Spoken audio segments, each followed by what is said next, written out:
Hi, this is Stephanie Hansen, and you're listening to Dishing with Stephanie's Dish.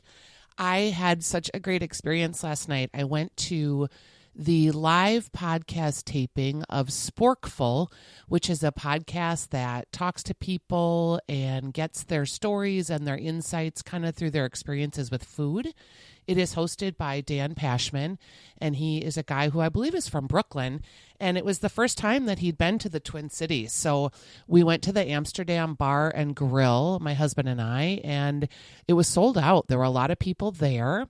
They were having a conversation. Dan was hosting the conversation with Ann Kim from Young Joni, Pizzeria Lola, and Hello Pizza, and also James Beard Award Midwest Best Chef finalist.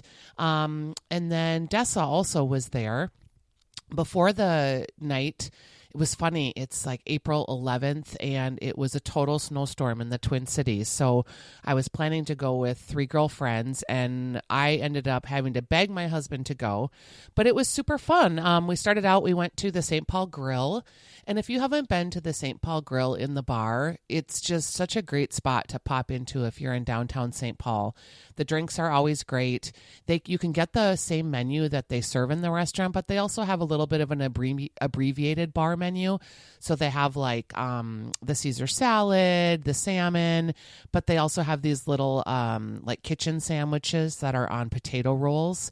So you can get a beef one or chicken, French onion soup, kind of all those bar bistro foods that you like.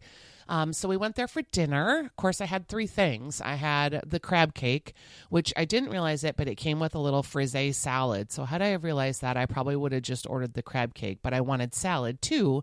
So I ordered a Caesar salad. I do love the Caesar salads at the grill. And then I still wanted the hash browns because the hash browns there are epic. They're bacon in them. They're like a giant cake, almost like a puck of hash browns. They're super creamy on the inside, very crispy on the outside.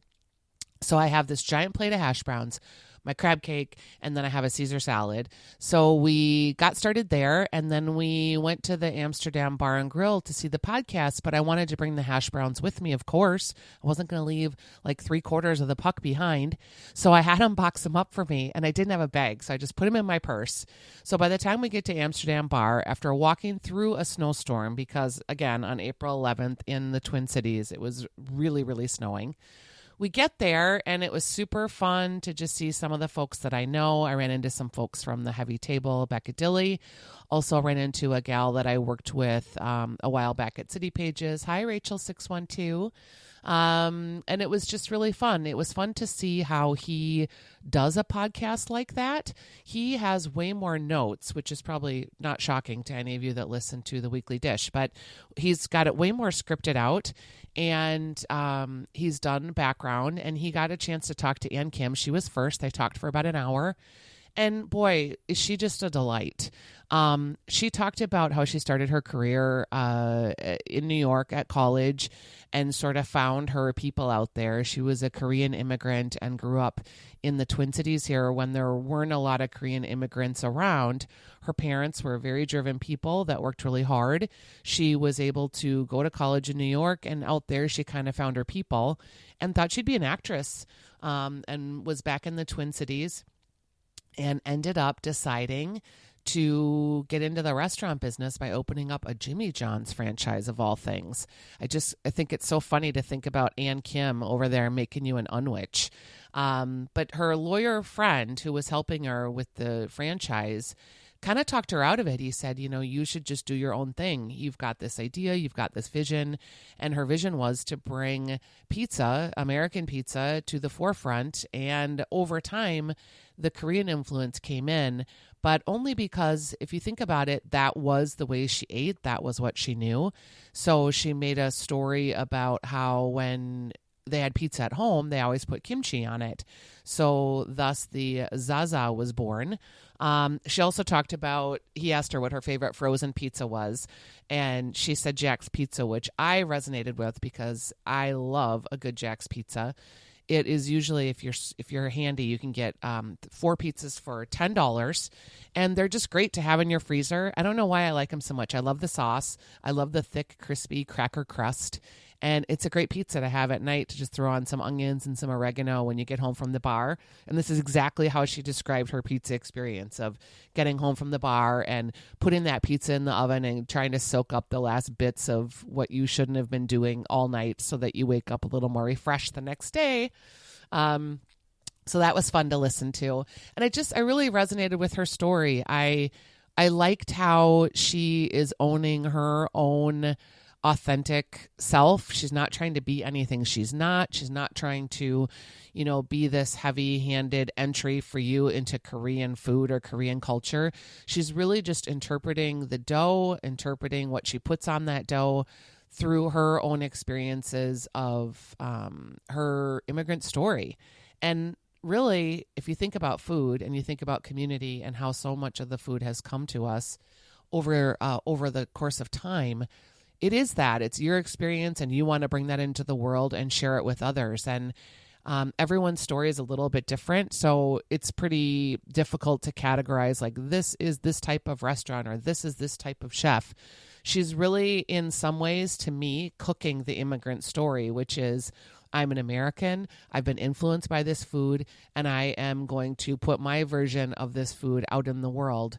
And that's the story that is hers and uniquely hers. She's very likable, and it was super fun to see her talking in that setting. One thing that also struck me, and I don't know if this is like a woman thing, it's maybe an immigrant thing too, or maybe just a thing, which is the idea that kind of you're not enough and that you're going to try to measure up and that you're always in this pursuit of trying to be good enough. I have felt that so often in my career. I have definitely experienced the imposter syndrome where I feel like a lot of times I'm just pretending to be something I'm not until all of a sudden I am that thing. And when she talked about feeling like that and about how her parents will drive by the restaurant and when there's a line out the door, they'll be so proud of her. But it's always finding that inner nugget of being proud of yourself, right? Accepting who you are, accepting your talents, and feeling like you're good enough, whatever those talents are. I think that's a hard thing that people are always struggling with. And maybe women more than men. I don't know. When I talk to my husband about it, he doesn't seem to struggle with it, but yet he's a writer. So he's totally in a vacuum, writing alone in a room. Sometimes the dog is his muse. And he's on his 4th book and has yet to be officially published other than self-publishing. So he must struggle with that too, I would imagine. But he's a little more internal and not as likely to share all of his innermost thoughts like I am, obviously. So this is the first installment of Dishing with Stephanie's Dish. I'm hoping to do more. I'm hoping to talk to people both in the food industry and people like loosely affiliated with the food industry, and maybe just people who have a love of food, who are interested in it. I want to go to dinner with people and talk with them while we're eating. I don't know why, but that always seems fun. I want to have coffee with people and just learn about what makes them tick. I want to share more maker stories. I've really had a lot of success there with the makers of Minnesota. And as I am making my way on my own podcast journey, as you know, we've bought a van. I bought a Ford Explorer 1972 van. And the hope is over the summer to fix up the van and get out on the road. And hopefully I can bring you some stories from the road. And podcasting is a great way to do that. You can always follow all my content at Stephanie's Dish. That's my website. I have an area for podcasting. I've got some recipes there.